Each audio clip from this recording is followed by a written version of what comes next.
Hi, I'm Matt from Scooterworks. Today I'm going to talk about an easy way to listen to your engine and troubleshoot running issues by just looking at your spark plug.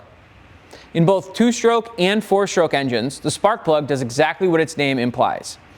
It provides a spark that ignites the air-fuel mixture. Checking your spark plug provides a window into your engine to see if that mixture is too rich, too lean, or just right.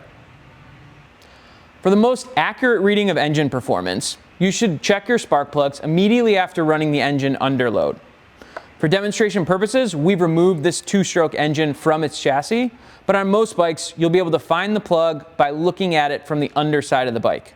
Simply trace the thick, black, rubber-coated ignition wire to the cylinder head. Be careful not to touch the cylinder or the exhaust, as they will be hot. Have your spark plug wrench handy. Most scooters come with this in the toolkit under the seat. You're going to want to pop the ignition coil wire off the spark plug, fit your wrench, and loosen.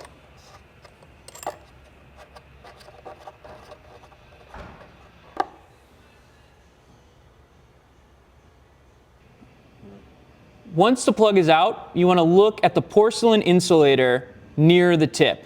On a brand new spark plug, it'll be bright white.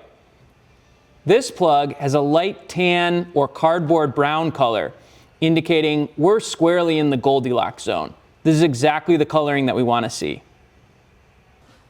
If the porcelain looks black, dry, or sooty, you're running rich. You've got too much gas and not enough air, which will cause stuttering and poor fuel mileage. If the tip is still white and blistered, you're running lean. That means too much air and not enough gas. Watch out for this one. It can make your engine run dangerously hot. While the plug is out, now is the perfect time to grab a spark plug gap gauge and check your electrode gap against the owner's manual specs. If the gap is too large or too small, your spark won't be consistent. You want to use the gauge and fit it in between the gap here and find out where it just starts to give some resistance. Use the gauge to measure that and then compare it against your specifications in the manual. Carefully bend the electrode tip until it meets the specified value. Now that you've checked your plug and set the electrode gap, it's time to put everything back together. Start threading the plug in by hand to avoid cross-threading it. Then grab your spark plug wrench again and snug it up. And don't forget to put your ignition cap back on firmly. If the colors of your spark plug weren't ideal, it might be time to clean your air filter or check your carb settings.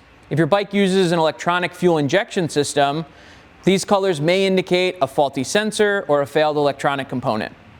Thanks for stopping by the Scooterworks garage. We'll see you on the road.